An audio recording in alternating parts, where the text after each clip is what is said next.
Assalamualaikum warahmatullahi wabarakatuh.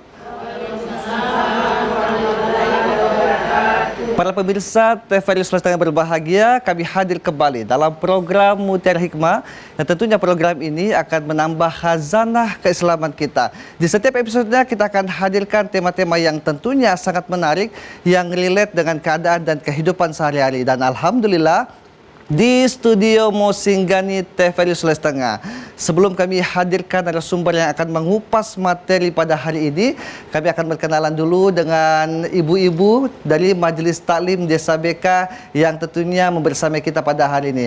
Saya coba menyapa. Assalamualaikum warahmatullahi wabarakatuh, ibu-ibu. Waalaikumsalam warahmatullahi wabarakatuh. Gimana kabarnya ibu-ibu? Sehat? Alhamdulillah. Alhamdulillah. Jauh-jauh ya ke studio dengan semangat, dengan baju yang seragam, jilbab seragam, Masya Allah. Ini jilbabnya sudah aman ya Bu ya, bajunya angsurannya 3 kali lunas ya. Alhamdulillah. Siap terima materi ini Ibu bersama narasumber kita. Dan pemirsa, sudah ada Ibu Majelis Taklim yang tentunya akan nanti melaksanakan interaktif dengan narasumber dan tidak lengkap kalau tidak kita hadirkan narasumber. Namun sebelumnya saya akan sampaikan tema pada hari ini, yakni spirit hijrah. Spirit perubahan, menekankan pentingnya hijrah sebagai semangat perubahan diri. Dan tentunya kita bersama bahwa bulan Muharram adalah bulan yang identik dengan hijrah.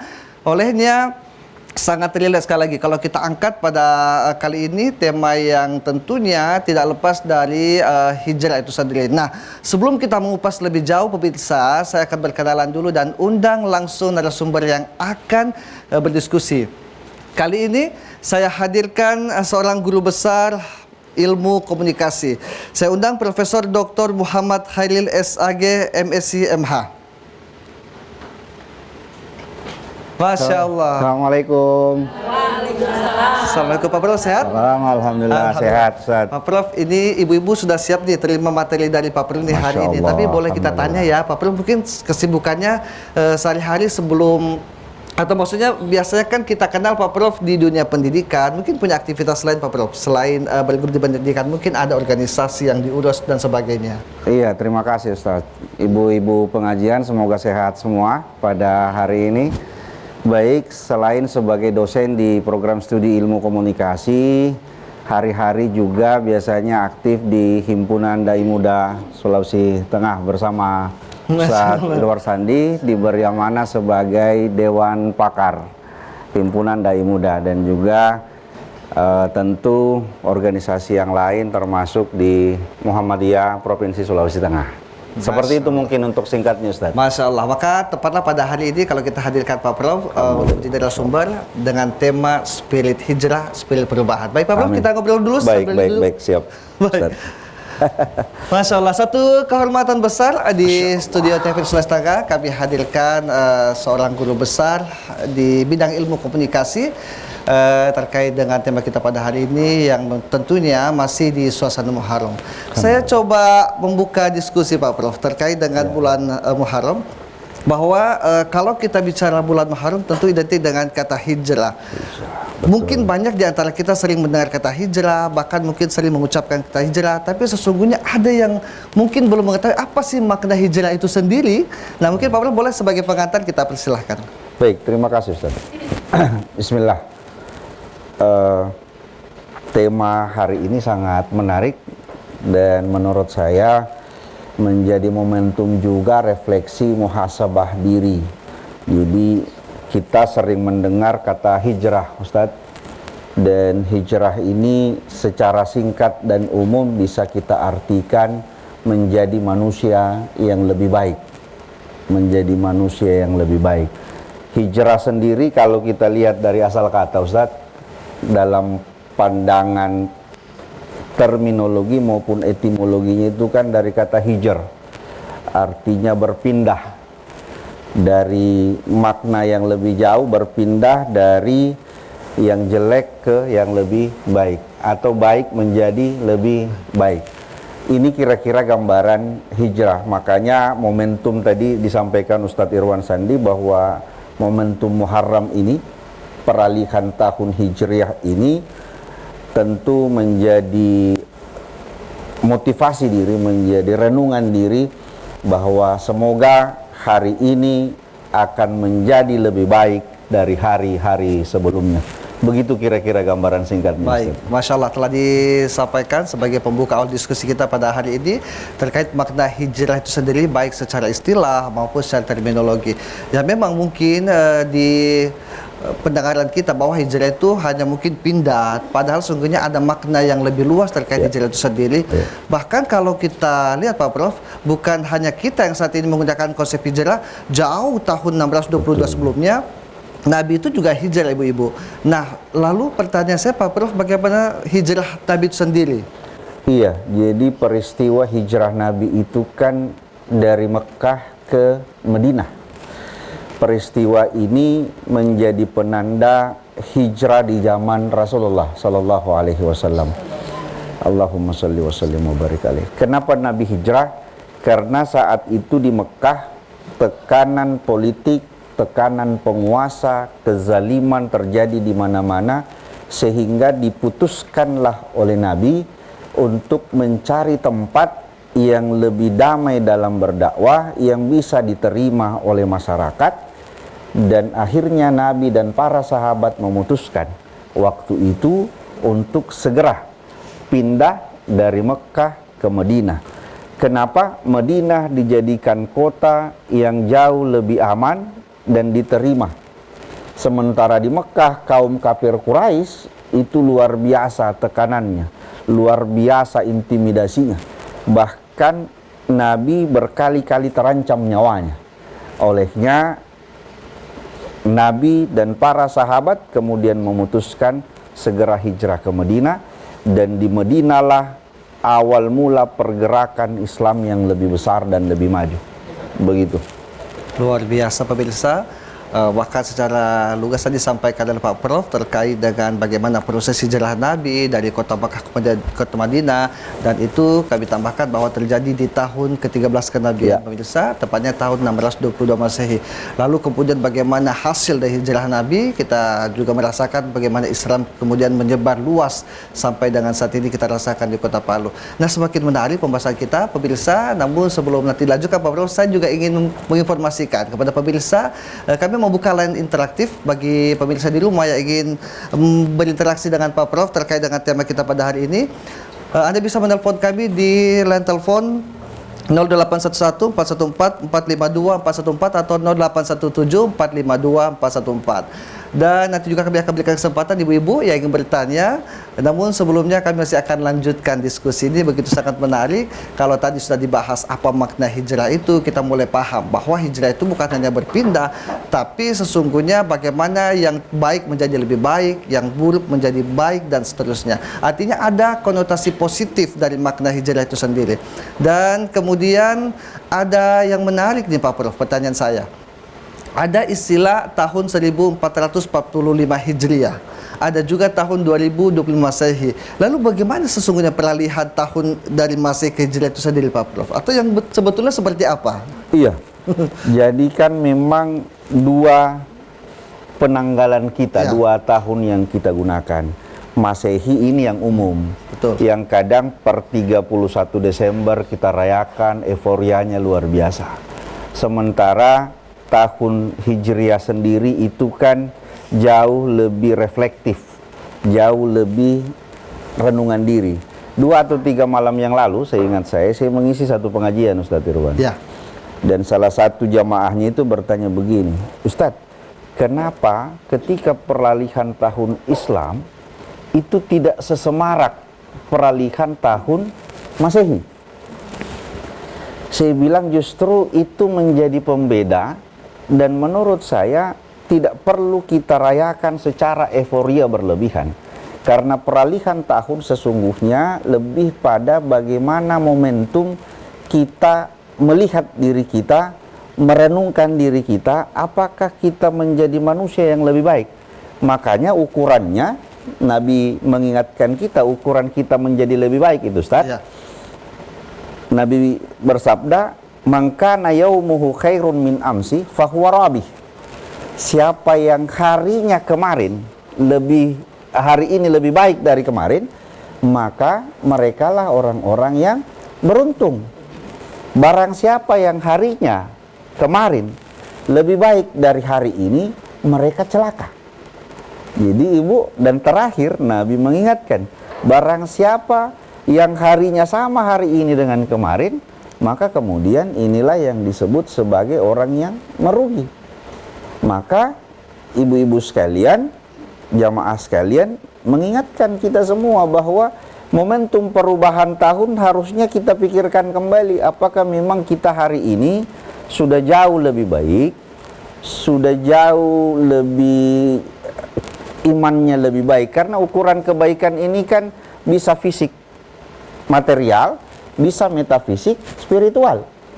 Fisik material itu contoh ekonomi yang lebih baik, fisik kita lebih baik, tetap menjadi orang yang sehat. Ini fisik material.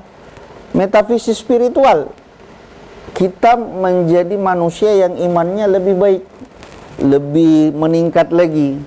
Teringat Ustadz, satu saat ketika saat itu Khalid bin Walid itu adalah orang yang pernah memerangi Nabi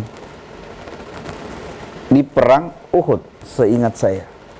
Tapi kemudian ia beralih masuk Islam setelah mendapatkan surat dari kakaknya yang ikut hijrah ke Madinah, namanya Walid bin Walid. Jadi Walid bin Walid ini menyurat ke adiknya namanya Khalid bin Walid. Apa isi suratnya? Wahai Khalid bin Walid, ketika engkau membaca surat ini, ketahui olehmu bahwa saya telah mengikuti ajaran Muhammad dan telah memeluk Islam. Selembar surat kakaknya itu menggetarkan hati Khalid bin Walid. Lalu kemudian Khalid bin Walid pun menuju Madinah dan kemudian bergabung bersama Nabi dan mengikrarkan diri menjadi pengikut dengan syahadat. Dan begitu Khalid bin Walid masuk Islam, menjadi panglima besar Islam yang tidak pernah terkalahkan. 100 kali peperangan yang beliau pimpin tidak pernah terkalahkan. Perjalanan hijrahnya, jadi hijrah itu, peralihan tahun itu menurut saya tidak harus kita euforia Ustaz, tidak harus meriah sedemikian rupa.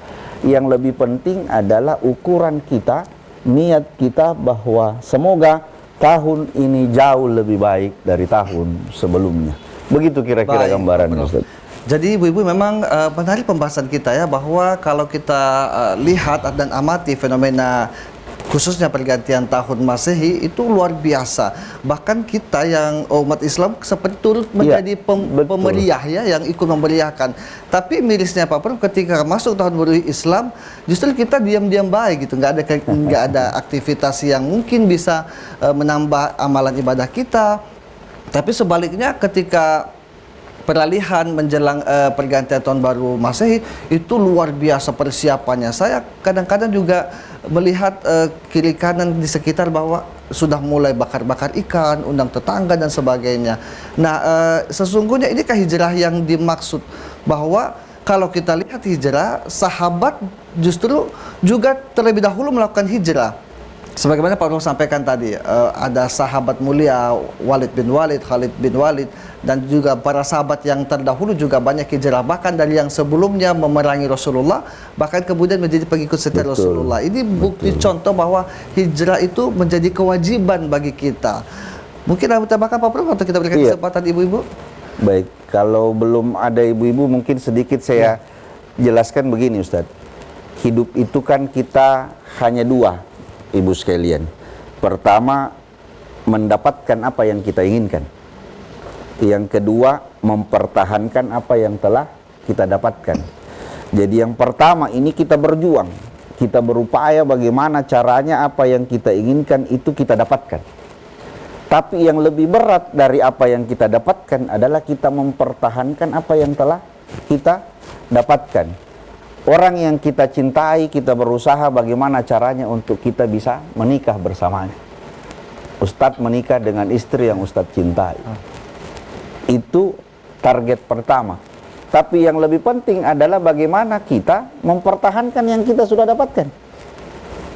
Kita sudah dapatkan keluarga, maka keluarga ini kita pertahankan. Inilah yang disebut sebagai komitmen. Nah, begitu perjalanan hijrah. Makanya ketika seorang sahabat datang kepada Nabi, "Ya Rasul, ajarkan pada saya satu ajaran dalam Islam yang saya tidak perlu banyak belajar lagi." Maka Nabi bersabda, "Kul amantu billah tsumma istaqim." Katakan engkau beriman kepada Allah dan istiqomah dengan imanmu. Yang berat adalah istiqomah. Yang berat adalah mempertahankan apa yang telah kita dapatkan. Mempertahankan konteksnya bisa lebih meningkatkan kehidupan kita. Baik. Begitu kira-kira, Ustaz. Luar biasa, satu nasihat yang begitu luar biasa dari Pak Prof. Kunci atau tagline yang bisa saya dapatkan bahwa memulai sesuatu yang baik itu mudah, tapi untuk istiqomah atau pertahankan yang sulit. Kita akan bahas lagi Pak Prof. Baik. Dengan penyampaiannya akan tentunya semakin menambah semangat diskusi kita pada hari ini. Tapi sebelumnya kita akan kembali setelah yang satu ini. Tetaplah bersama kami di program Mutiara Hikmah bersama TVRI Sulawesi Tengah.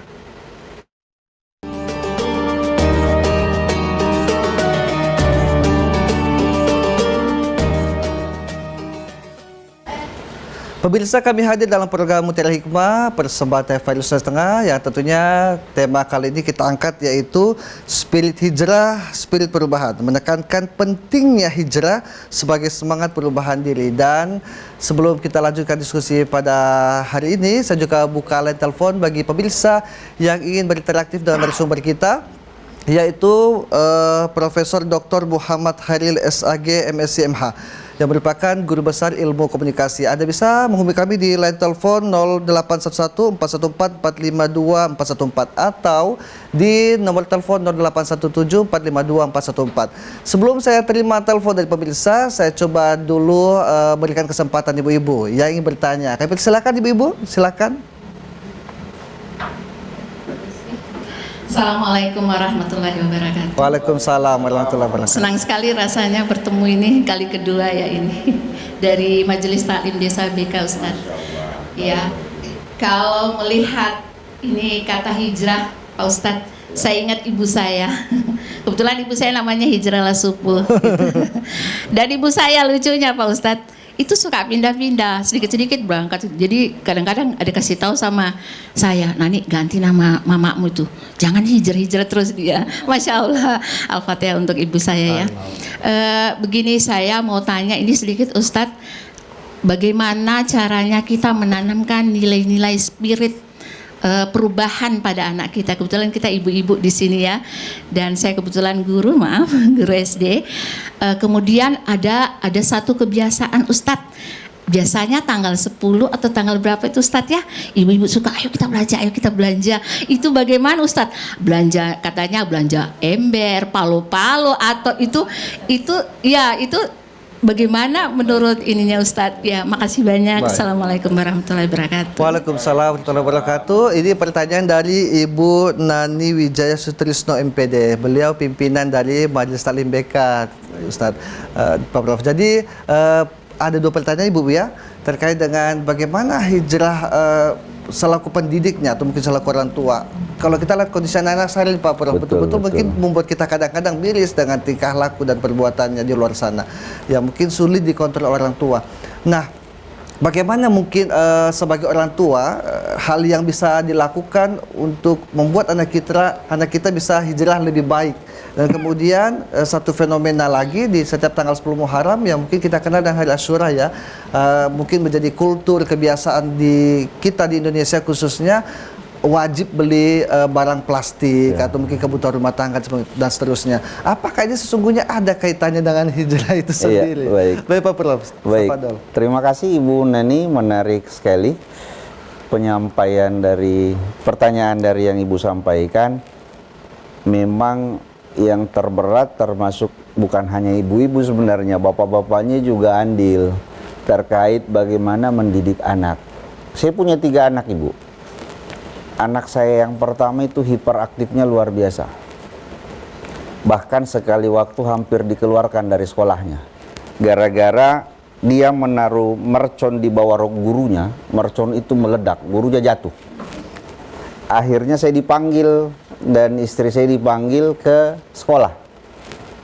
Begitu kepala sekolahnya cerita tentang kasus anak saya langsung potong. Saya bilang begini, "Bu Guru, andai pun anak saya mau dikeluarkan dari sekolah, tolong kasih dia surat pindah, biar anak saya bisa lanjut lagi. Guru ini bilang begini, dan itu sampai sekarang menyentuh saya. Gurunya bilang begini, Pak, Ibu, kami panggil Bapak Ibu bukan untuk mengeluarkan anak Ibu. Kami pendidik akan gagal kalau anak-anak seperti ini kami keluarkan dari sekolah. Jangan. Anak itu prinsipnya tidak ada yang nakal, cuma perlu diarahkan saja. Kalaupun ada anak yang mungkin melebihi batas kelakuannya di sekolah, disitulah tantangan pendidikan. Tidak bisa anak-anak yang, maaf, kategori kita mungkin dia nakal, kategori kita mungkin dia bebel, dia segala macam, lalu kemudian kita keluarkan dari sekolah. Kalau anak yang kita mau didik hanya anak baik-baik saja, tantangan pendidikan di mana? Menurut saya.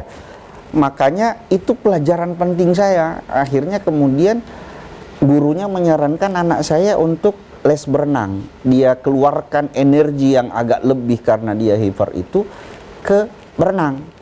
Saat lagi nakal-nakalnya anak saya telepon mama saya, Bu. Saya bilang, Ma, ini Fakih begini. Saya mengeluh sejadi-jadinya ke mama saya. Satu kalimat mama saya itu membuat sampai detik ini saya tidak lagi pernah mengeluh tentang anak saya. Waktu mama saya bilang begini, Nak, apa yang dilakukan oleh anakmu itu belum separuh waktu kau kecil. Di situ saya istighfar, saya sadar bahwa begitulah kehidupan anak-anak.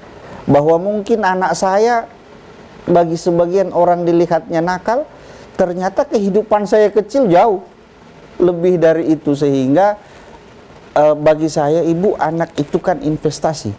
Makanya menarik itu bahasa Mahatma Gandhi, dia bilang begini, your future depend what you do in the present. Masa depan kita ditentukan dari apa yang kita lakukan hari ini. Anak yang kita didik dengan baik itu investasi ke depan. Makanya kemudian saya dan istri kami mengelola sekolah kecil TK, namanya TK Cendikia Tadulako di perumahan dosen. Kenapa bagi kami anak-anak ini aset? Dan cara menanam aset yang baik adalah pendidikan. Ibu guru, mungkin sebagian ibu-ibu juga guru atau pendidik, maka mari kita investasikan ilmu itu untuk anak-anak. Caranya bagaimana? Paling tidak berikan mereka keteladanan. Ini yang paling penting, Bu. Anak-anak itu tidak selalu butuh dinasehati dengan kalimat. Kau sholat, nak. Penting itu sholat. Tapi kita tidak memberikan teladannya, percuma. Jangan merokok, di depan anak kita dengan kopi-kopinya kita merokok. Kan kita tidak memberikan teladannya. Maka pendidikan yang terbaik bagi anak, bagi saya adalah jadilah inspirasi mereka. Banggalah ketika ada anak-anak kita bilang, saya ingin seperti ayah, saya ingin ikut dengan ibu. Artinya dia melihat kita teladan. Maaf, ibu saya juga sudah wafat, ibu sudah meninggal, Al-Fatihah. Saat ia hidup, dan itu kemudian tertanam di saya, hampir setiap selesai subuh, entah sehalaman atau 2 halaman beliau sempatkan untuk mengaji. Ibu saya juga guru SD, Ibu. Itu tertanam. Ibu saya tidak pernah atau jarang sekali bilang, kok mengaji nak habis sholat. Tapi karena perilakunya tiap habis sholat, khususnya subuh itu dia ngaji, tertanam itu di saya. Dan kemudian itu menjadi motivasi bagi saya, dan saya mengikuti jejak itu. Itu kita memberikan teladannya. Jadi ibu, menurut saya bagaimana mendidik anak, tidak selalu madza ta'buduna min ba'di, maza ta'kuluna min ba'di. 2 ini kan pertanyaan yang selalu kita ajukan. Apa yang akan engkau makan besok dan apa yang engkau sembah besok. Umumnya kita berada pada tataran fisik material. Fisik material artinya maza ta'kuluna min ba'di. Apa yang engkau akan makan besok, nak? Maka kemudian anak kita jejel sedemikian rupa, kita bangga dengan prestasi akademiknya, dengan prestasi sekolahnya, tapi kita tidak pernah sedih ketika dia tidak sholat.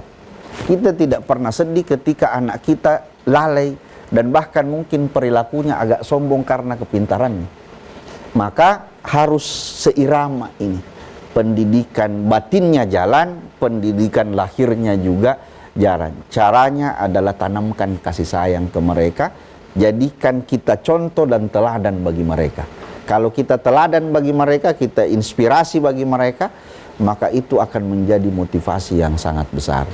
Yang kedua, mengenai 10 Muharram, beli plastik dan segala macam, ini tradisi. Dan menurut saya tradisi itu tidak ada yang salah. Bagus juga, jadi itu mungkin spiritnya, ini asumsi Bu ya, mungkin spiritnya dengan membeli barang-barang ini itu akan menjadi berkah, lalu kemudian itu menjadi perubahan menjadi lebih baik. Seringkali ukuran ketika kita membeli sesuatu kan karena kita butuh. Kita tidak akan bisa membeli kalau kita tidak punya uang. Nah, ini semua ukuran hijrahnya. Artinya ketika kita membeli itu tentu tidak dengan memaksakan ya, tapi sesuaikan kemampuan. Ketika kita membeli itu, spirit hijrahnya adalah ekonomi kita sudah lebih baik. Karena ekonomi kita lebih baik, kita ingin situasinya menjadi lebih baik. Kecuali kalau dipaksakan harus ngutang dan lain-lain, ini mungkin yang agak berlebihan. Tapi menurut saya tidak ada masalah. Kalaupun tidak harus nanti 10 Muharram, bisa juga 11 dan seterusnya. Tapi kalau itu menjadi tradisi, menurut saya tradisi sah-sah saja. Tradisi itu kan warisan kita punya nenek-nenek yang memiliki nilai. Mungkin saja kita tidak pahami secara substansi, tapi kita ikut menjalankan itu. Contoh misalnya waktu maghrib ketika cicak bunyi jangan keluar rumah. Ini kan tradisi. Tapi kemudian kita jadikan itu pembelajaran hidup untuk lebih berhati-hati. Masa lora ketika makanan sudah tersedia, jangan sebaiknya cicipi karena ada efek yang mungkin lebih jauh.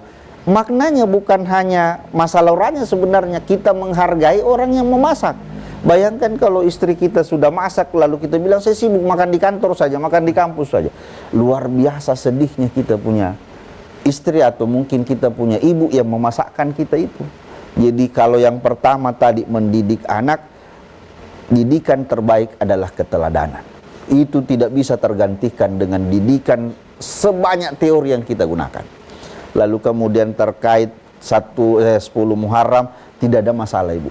Silahkan saja, ketika itu tradisi tidak ada salahnya kita lestarikan. Begitu. Baik Pak Prof, luar biasa. Ya. Bahwa kita sepakat apa yang disampaikan Pak Prof, Ibu ya, konsep hijrah dalam keluarga adalah bagaimana keluarga orang tua menjadi madrasatul ula, pendidikan pertama bagi anak-anaknya, dan tentunya bukan hanya ibu yang berperan.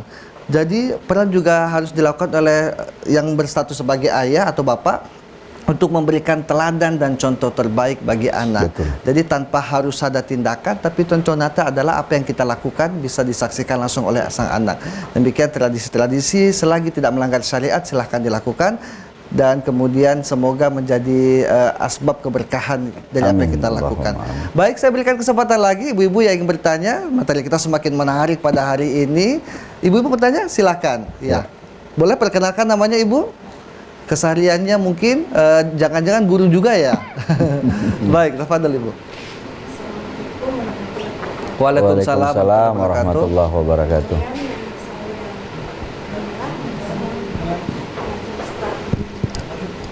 Ya, silakan ibu. Dari Majelis Taklim Desa BK, Kecamatan Marawala, Kabupaten Sigi. Iya. Yang ingin saya tanyakan di sini Ustadz, Baik, Ibu, tadi silakan. mengenai hijrah, dari yang kurang baik untuk menjadi lebih baik. Jadi dalam hal ini istiqomah,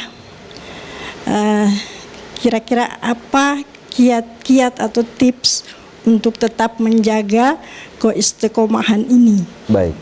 Masya Allah. Kemudian yang kedua, apa kira-kira amalan yang paling afdol untuk dilaksanakan atau dilakukan dalam bulan Muharram ini. Iya. Makasih. Baik. Assalamualaikum warahmatullahi wabarakatuh. Waalaikumsalam Ini warahmatullahi dua pertanyaan wabarakatuh. lagi nih terkait dengan amalan yang bisa kita lakukan agar tetap bisa istiqomah, Bu ya, istiqomah pada hal jalan kebaikan tentunya. Yang kedua, mungkin ada amalan khusus yang bisa kita lakukan di bulan Muharram. Karena kita tahu bulan Muharram itu adalah bulan yang sangat dianjurkan kita untuk puasa misalnya. Nah, mungkin Pak Prof bisa Iya. menambahkan, Pak Prof. Baik, terima kasih Ibu. Siapa tadi Bu ya? Ibu Ramlah. Bu Ramlah, ya baik Ibu Ramlah, terima kasih. Terkait dengan kiat, jadi satu peristiwa sebagai contoh seperti ini. Ketika Nabiullah Adam ditempatkan di surga, semua fasilitas dibolehkan. Apa saja kamu bikin di surga boleh. Cuma waktu itu Allah mensyaratkan wala taqrabah hadhihi syajarah. Tapi jangan sentuh nih pohon. Adam karakter manusianya muncul, penasaran, ditambah bisikan, bukannya hanya mendekati, bahkan memakan buah khuldi. Lalu kemudian atas perilaku yang melanggar itu Allah menghukum Nabiullah Adam ke dunia. Apa yang dilakukan Adam setelah sampai di dunia? Dia menengadahkan tangannya dan kemudian berkata, Rabbana zalamna anfusana wa illam taghfir lana wa tarhamna lanakunanna minal khasirin. Ibu sekalian, ketika kita merasa melakukan satu kesalahan, perbanyak doain. Atau kemudian ketika Nabiullah Yunus itu marah ke kaumnya karena dakwahnya yang sedemikian lama, tidak satu pun umat yang mengikuti ajarannya, ia lari dari kaumnya. Kemudian setelah ia lari, ia pergi naik kapal, meninggalkan kaumnya, dihukum oleh Allah, dimakan oleh ikan paus. Di dalam mulut ikan paus itulah ada satu zikir yang menarik, dan ini sangat reflektif sekali, bisa kita praktekkan. La ilaha illa anta subhanaka inni kuntu minaz zalimin. Ini dua, satu Rabbana zalamna dan yang satu la ilaha illa. Ini ibu sekalian, juga jamaah TVRI yang mendengar, sangat dianjurkan untuk kemudian sering kita lafazkan, khususnya di saat kita memang di situasi yang labil, apalagi merasa pernah atau situasi yang membuat kita merasa saya ini salah, saya ini zalim, saya ini dosa.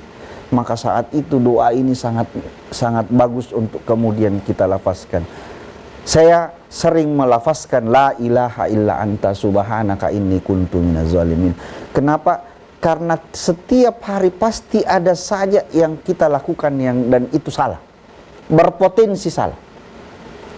Ibu sekalian, menaruh barang saja tidak pada tempatnya, itu sudah definisi zalim.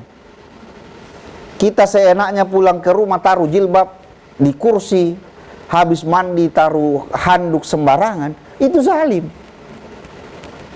Dan cara mengobati kezaliman ini adalah la ilaha illa anta. Kita perbanyak itu. Sekali waktu mungkin kita melihat orang yang maaf saja, pemulung di pinggir jalan, pengemis, apa segala macam, kalau tidak kita istighfar, kita perbanyak itu. Jadi Ibu Ramlah, kalau saya terkait dengan kiat itu, ini menjadi inspirasi awal. Yang kemudian bagaimana mempertahankan istiqomah itu, memang anjuran kita mengerjakan yang sunnah khususnya, itu ibu sekalian tidak harus selalu banyak. Kadang-kadang kan karena kita ingin amal yang banyak dan cepat, kita duha, kita tahajud, kita segala macam, ini bagus. Tapi kalau kita tidak rutinkan dia, kita tidak istiqomah dengan itu, percuma. Jauh lebih bagus ketika kita cukup duha, tapi ini rutin, tidak pernah kita tinggalkan, dibanding kita satu kali kebut, kita kerjakan semua, tapi panas di awal. Memang makanya keberhasilan itu tidak ditentukan dari start, tapi keberhasilan itu ditentukan dari finish. bagus gaspol di awal, mentok di ujung sama saja. Makanya saya bilang sama mahasiswa saya, Ustaz, saya bilang biasanya ada yang mahasiswa S3, S2 itu yang di awal idenya menggebu-gebu, tapi tahu-tahu di akhir tidak pernah lagi kelihatan, tidak tuntas-tuntas. Karena apa? Gasnya bagus, tapi finishnya tidak. Nah, ini yang harus seirama. Kalau boleh, gasnya bagus, finishnya juga kita dapat. Ya, itu yang kedua. Yang ketiga, Ibu sekalian, jadi yang kedua itu terkait dengan kita pertahankan yang rutinitas itu. Kalau kita istiqomah ngaji, perbagus ngaji kita. Memang jauh lebih ideal kalau kita bisa semua. Tahajud kita pertahankan, duha kita bagus, ngaji tadarus kita juga bagus. Iya. Coba perhatikan ketika kita masuk bulan suci Ramadan yang lalu. Awal luar biasa ini masjid penuh. Kita pun gas. Pokoknya harus khatam Al-Quran. Begitu masuk pertengahan mulai surut ini semangat. Padahal Nabi mengajarkan di ujung itu harusnya muncak yang kita sebut sebagai itikaf. Disinilah ukuran bagaimana istiqomah kita itu akan terukur dengan baik. Jadi gambarannya kalau saya seperti itu. Memang berat, Bu. Istiqomah itu tidak mudah. Saya sering mengilustrasikan begini, mohon maaf tidak menyinggung siapapun ini. Orang yang bisa mempertahankan keluarganya sampai kakek nenek, ini adalah orang yang paling istiqomah dalam keluarga. Luar biasa itu tantangan keluarga, Bu. Luar biasa itu kita menjaga perbedaan paitua dengan maitua. Oi, luar biasa. Tapi orang yang berhasil mempertahankan keluarganya sampai di titik nafas ujungnya, dan mereka menghembuskan nafas akhirnya, itu istiqomah luar biasa. Makanya ada film Habibi Ainun. Itu memang menurut saya inspirasi yang luar biasa. Apakah Habibi Ainun tidak punya masalah? Banyak juga, cuma mungkin yang ke permukaan kan yang harmoninya. Yang kedua terkait amalan. Bagi saya begini, Ibu, memang ada amalan sunnah, puasa dan segala macam. Tapi kalau saya lebih melihatnya begini, tidak perlu kita mematok satu ibadah di momen tertentu. Betul. Ibadah itu bisa kita lakukan di setiap waktu. Kecuali memang, ya betul tadi Ustadz, yang sangat dianjurkan. Contoh misalnya kita masuk di bulan Muharram di hari Jumat. Maka 4 ibadah yang menarik ini di hari Jumat, apalagi di bulan Muharram. 1, sedekah subuh. Ini sedekah subuh luar biasa amalannya, apalagi di hari Jumat. Bagaimana kita bisa dapat Ustadz sedekah subuh? Banyaknya itu nomor rekening duafa. Bisa kita transfer BNI banking misalnya, atau bank-bank yang lain. Yang kedua, surah Al-Kahfi. Tapi kita seringnya baca surah Yasin, tidak usah dipersoalkan. Mau Yasin, mau Kahfi, selagi itu kita bacakan, tapi tuntunannya memang lebih banyak dianjurkan ke surah Al-Kahfi. Tapi kalau kita sudah nyaman dengan Yasin dan kita mau baca Yasin saja, alhamdulillah kita sudah mengaji. Yang kita persoalkan yang tidak mengaji. Jangan kita perdebatkan mana yang lebih baik Ustadz, Kahfi atau Yasin. Tidak selesai kita. Tapi yang kita persoalkan kenapa tidak mengaji. Yang ketiga itu, besok ini, malam ini kan kita sudah masuk Jumat ya. Besok sudah hari Jumat. Yang ketiga itu adalah terkait dengan memperbanyak salawat Nabi. Nabi itu bilang, Rasulullah SAW, Allahumma salli wa sallimu alaih, bersabda, barang siapa di antara umatku yang mendengar namaku disebut dan kemudian dia tidak berselawat, maka dialah sepelit-pelit umat. Betapa salawat itu luar biasa. Makanya khatib itu dianjurkan, innallaha wa malaikatahu yusalluna 'alan nabi ya ayyuhalladzina amanu sallu alaihi wa sallimu taslima. Allah bersalawat kepada Nabi. Apa salawat Allah kepada Nabi? Adalah pengampunan atas dosa. Lalu kemudian malaikatahu yusalluna 'alan nabi. Malaikat saja bersalawat kepada Nabi. Apa salawat malaikat bentuknya? Doa agar Nabi diampuni. Dan kita bersalawat kepada Nabi untuk apa? Karena bentuk kecintaan kita kepada Nabi Allah Muhammad sallallahu alaihi wasallam. Idza nilta minkal wudda fal malu hayyin wa kullul ladzi fawqa turab turab. Ada satu pepatah Arab menarik yang saya bacakan tadi. Apabila engkau telah mendapatkan kecintaannya, maka dunia ini bagai debu yang sirna seiring hembusan angin. Kalau kita mencintai Nabi, orang yang kita cintai pasti kita berkorban untuk apapun. Nabi menganjurkan, kala itu pernah sekali Nabi mengumumkan di masjid, wahai para sahabat, barang siapa yang punya harta di rumahnya, maka bersedekahlah untuk perjuangan Islam. Siapa yang datang pertama? Umar bin Khattab. Ketika Nabi bertanya, apa yang kau simpan di rumahmu wahai Umar?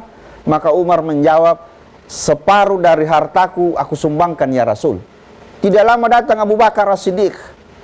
Ditanya oleh Nabi, apa yang kau simpan di rumahmu? Allah dan Rasulnya.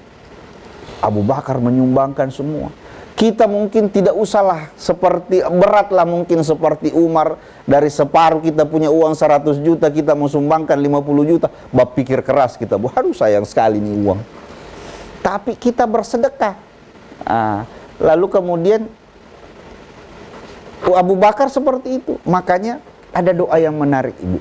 Kalau kecintaan dunia kita berlebihan, Ustaz, itu ada satu doa yang menarik dan saya sering amalkan doa ini.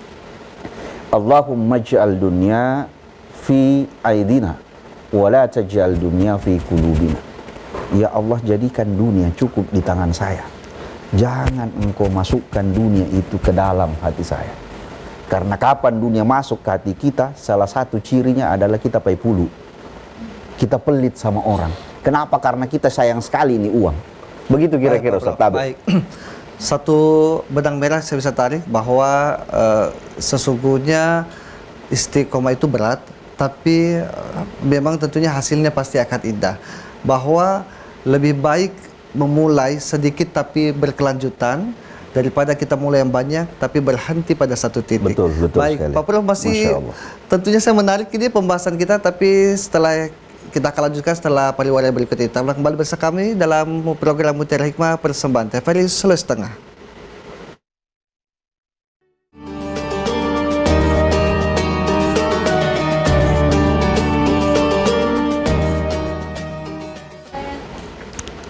Innalladzina amanu walladzina hajaru wajahadu fisabilillah ulaika yarjuna rahmatallah wallahu ghafurur rahim. Satu ayat dalam Al-Qur'an di surah Al-Baqarah 218 menekankan bahwa perintah hijrah sesungguhnya Allah sandingkan dengan kata iman dan fisabilillah. Dan itulah orang-orang yang mendapatkan rahmat Allah SWT. Masih dengan tema pada hari ini, yaitu spirit hijrah, spirit perubahan, menekankan pentingnya hijrah sebagai semangat perubahan diri. Nah, saya masih ada pertanyaan ini Pak Prof. Saya membaca beberapa literatur bahwa sesungguhnya kata hijrah itu mulai kita kenal di Indonesia sejak tahun 2016. Ditandai dengan munculnya selebgram muda bersuara merdu, atau mungkin munculnya komunitas-komunitas hijrah, ada kampung hijrah, ada juga pemuda hijrah. Lalu pertanyaan saya Pak Prof, apa sesungguhnya bentuk hijrah yang bisa kita lakukan di zaman sekarang ini Pak Prof? Iya, baik Ustadz. Jadi kan hijrah ini sering identik dengan dua hal. Ya. Makaniyah dan maknawiyah. Makaniyah ini adalah hijrah perpindahan tempat. Kenapa kadang orang ada yang resign dari tempat kerjanya? Saya tidak betah di tempat kerja saya, itu tidak bagus, gajinya kurang misal. Maka dia mencari yang lebih baik. Maka dia pindah tempat. Ini maka niyah. Ini yang kita sebut perpindahan tempat. Dan itu dilakukan oleh Rasulullah ketika pindah dari Makaniyah, dari Mekah ke Madinah. Lalu kemudian ada maknawiyah. Maknawiyah inilah yang lebih penting. Apa itu maknawiyah? Qalbiyah. Hijrahnya hati kita menjadi lebih baik. Nah, makanya ibu-ibu sekalian, penting mengubah tempat fisik kita. Perubahan hijrah ekonomi kita dari yang pas-pasan menjadi cukup, cukup menjadi lebih. Ini penting. Tapi yang lebih penting bagaimana kecukupan rezeki ini juga memberi manfaat. Maka apa yang bisa kita lakukan sebenarnya dalam konsep hijrah dari dulu, hari ini dan ke depan adalah seperti ayat yang menuntun kita, khairun nas anfa'uhum linnas. Hadis kalau tidak salah, Ustaz ya. Sebaik-baik kita adalah yang bermanfaat terhadap orang lain. Apa itu bermanfaat? Minimal kalau kita tidak bisa bersedekah dengan uang, tersenyum. Jangan sudah tidak kasih uang, kita marah-marah lagi orang. Kau masih pagi-pagi sudah datang. Kasihan, dia kan cuma menengadahkan tangannya. Dan percaya ibu sekalian, orang yang datang ke kita dengan menengadahkan tangannya, itu artinya orang ini dituntun oleh Allah dan dianggap kita mampu untuk memberi. Maka berilah. Kesempatan itu belum tentu datang kedua kalinya. Jangan memaki orang. Kalau tidak bisa memudahkan orang, prinsip sederhana hijrah umum, kalau tidak bisa memudahkan orang, jangan bikin susah. Kan itu saja konsepnya. Kalau kita tidak bisa memberi, setidaknya jangan meminta. Kalau tidak bisa memberi, setidaknya jangan marah-marah. Makanya sederhana sekali hadis Nabi yang mengatakan senyum itu adalah sedekah. Apa susahnya kita senyum? Seringkali ibu-ibu ya, kalau kita foto sama-sama, apakah selfie atau di foto, kadang bibir kita itu tertutup rapat dan susah sekali senyum. Padahal apa susahnya kita senyum? Kan enak kalau kita foto itu senyum. Susah Pak, berat sekali ini bibir tak buka mulut. Jelek kelihatan, bukan persoalan jelek. Persoalan ketika kita tersenyum ke orang itu sudah luar biasa. Maka manfaat kita ke orang lain ini adalah hijrah yang terbaik. Bagaimana kita memberi manfaat ke orang lain. Begitu kira-kira Ustaz. Iya, asal jangan sering-sering Bu ya, pinjam dulu lah 100 itu Ya. bisa-bisa jadi hilang senyumnya. Baik Pak Prof, di ujung perjumpaan kita pada hari ini mungkin ada kesimpulan Pak Prof yang bisa diberikan kepada pemirsa di rumah. Baik, pemirsa TVRI dimanapun berada, ibu-ibu pengajian, Ustadz, saya tidak menyimpulkan secara detail, tapi saya ingin mengutip satu quote yang menarik. Quote itu disampaikan oleh Jalaluddin Rumi, seorang sufi besar yang pernah dimiliki Islam. Dia bilang begini, "Yesterday I was clever, so I wanted change the world." Kemarin, kata Rumi, saya pintar, maka saya ingin mengubah dunia. Today I am wise. Hari ini saya bijak, so I am changing myself. Maka hari ini yang ingin saya ubah bukan dunia, tapi diri saya sendiri. Hijrah yang sesungguhnya bukan mengubah orang lain. Hijrah yang sesungguhnya adalah kita memulai perubahan itu dari kita sendiri. Kita menjadi lebih baik, itulah hijrah yang sesungguhnya. Itu mungkin Ustadz sebagai closing. Ya, conclusion yang luar biasa dari Pak Prof dan Baik, sebuah nasihat untuk kita semua tentunya untuk menjadi pribadi yang jauh lebih baik, dari yang salah menjadi soleh, dari yang mungkin maksiat menjadi taat, Amin, dari amin, yang amin, kemudian senantiasa berbuat salah menjadi orang yang senantiasa menjadi ahli ibadah. Allahumma Dan tadi Pak amin, Prof ya sudah memberikan kita satu quotes. Saya tidak mau kalah nih pemirsa. Ada satu Siap. quotes dari saya sebelum saya akhiri perjumpaan pada hari ini. Ini kalau sesama Ustadz memang begini, harus begitu. Bahwa hijrah adalah tentang benci dan cinta. Engkau meninggalkan yang dibenci menuju pada yang dicinta. Masya Dan Allah. pemirsa, terima kasih atas perjumpaan hari ini bersama Guru Besar Ilmu Komunikasi Profesor Dr. Muhammad Hairil SAG MSc/MH. Terima kasih Pak Prof. Sama-sama, terima Mohon kasih, Ustaz. sering-sering Siap, hadir di terima studio kasih. untuk berbagi Amin, ilmu pada amin, kita amin, sekalian. Allah. Siap, Dan insya Allah. ibu-ibu luar biasa dari Majelis Taklim Desa BK, pimpinan Ibu Nani Wijaya Sutrisno MPD. Terima kasih ibu-ibu yang luar biasa, sering-sering mampir nanti di program Mutiara Hikmah. Dan pemirsa, akhir perjumpaan kita, terima kasih atas perhatiannya. Saksikan terus program Mutiara Hikmah persembahan TVRI Sulawesi Tengah. Dan akhirnya saya Irwan Sandi dan seluruh kru dan kerabat kerja bertugas mengucapkan terima kasih. Akhirul kalam. Assalamualaikum warahmatullahi wabarakatuh. Kita akhiri dengan doa kafaratul majelis. Subhanakallahumma bihamdika Amin, ya Allah. asyhadu an la ilaha illa anta astaghfirullah wa atubu ilaik. Assalamualaikum warahmatullahi wabarakatuh. Waalaikumsalam warahmatullahi wabarakatuh.